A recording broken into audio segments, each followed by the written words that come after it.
What is going on, everyone? Welcome back to the channel. And today we have a pretty exciting new project that is coming to the Web3 space. We have Lenny from MetaClash. They are building a vehicular combat game for Web3. Lenny, welcome to the show. Really nice to have you on here. And perhaps we could start off this podcast with, a bit about yourself, how you even got started into developing MetaClash in the first place, and even getting into the crypto space. Right. So I'm Leonard. Everyone in the space calls me Lenny. I used to be an audio engineer and I was working in clubs and everything. I was introduced to crypto as a teenager when I was in secondary school, actually. My cousin was mining Bitcoin. He has thousands of them and he was showing me like, what you can do with it. And when I was working in a club in 2014, I didn't know what to do with my cash. And there were certain things I wanted to buy that they don't sell in Singapore, right? Different brands of TVs and all that, different gadgets. That was when I bought my first Bitcoin. And I just kept buying. I saw it rise in value month after month. I was like, okay, this could be something. I did some research, and that's when I sort of got into the currency, and I've been in it since. How I came about to developing MetaClash is after the whole ICO craze.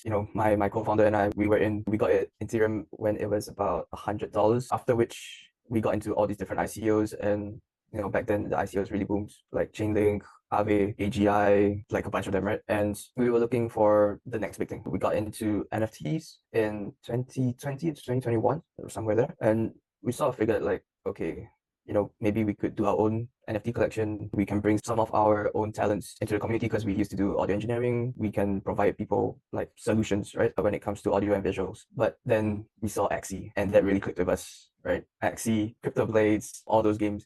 And we were looking at the space and thinking, what if we made something like this, but instead of having characters, we made vehicles, and then we collaborate with all the projects with characters. So we're basically giving the metaverse a cool ride, right? That's kind of how we started. Cool. So, you said you were an audio engineer to begin with. How was the process of getting into this whole game development space? I could imagine it's probably really different. And what were some of the challenges that you faced launching this game? Right. So we knew nothing about game development or game design. When COVID hit, everything, all the clubs, concerts that we used to do, all the clubs that we used to work at, every single one shut down. So we were looking to start our own thing, right?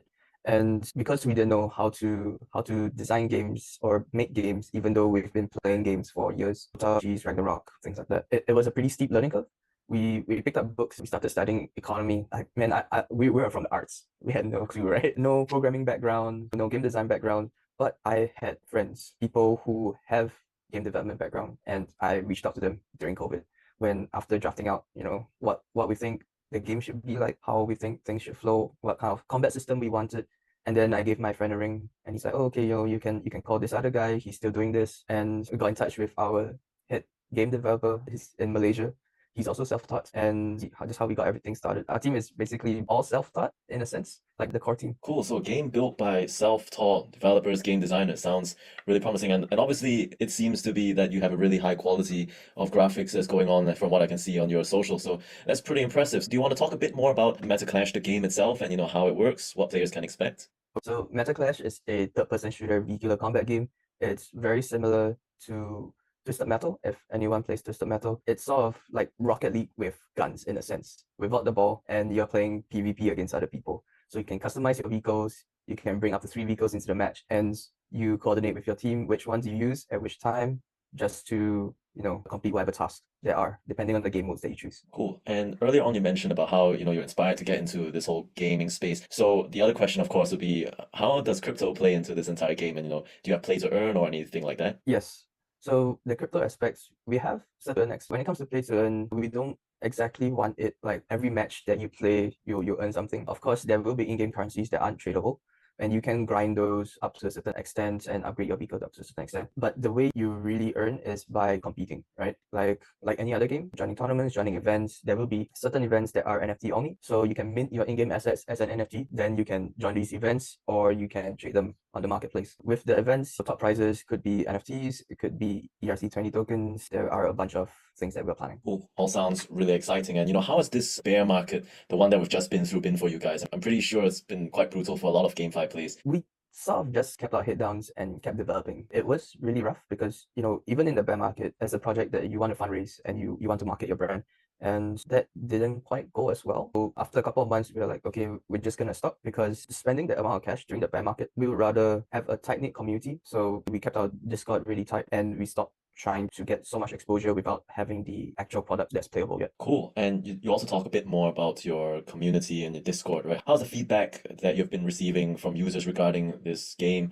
And how have you been involving the community so far in all of this? Well, so far we're stress testing the alpha, so we selected some people to test the game with us, and they enjoy it. They've given us feedback. They said that it's quite nostalgic, which is great. That's kind of what we're going for, and the fact that it's so simple, like it's really easy to learn. Onboarding is very easy. They just like the overall feel of it. The feedback that they've given us has helped us a lot. We really encourage anyone that gives us feedback. And I'm supposing now that the market's kind of turned a corner, or at least sort of. I mean, it's been going sideways for like the longest time, but still, have you seen, more enthusiasm coming back into the space, especially from people who are, new to GameFi, new to crypto, and maybe looking to explore what you guys are doing? Yes, there have been more people who are getting into GameFi, but at the same time, there have been a lot of games that are releasing at this time because they've all been developing during the bear market, very much like us. I've tried a bunch of them. Nightcross is awesome, right? Okay, they're telling me not to talk about other games, sorry. But there have been a lot of games that are releasing at this time, and I feel like the community is quite spread out really thin because there's only so many Web3 gamers, and I feel that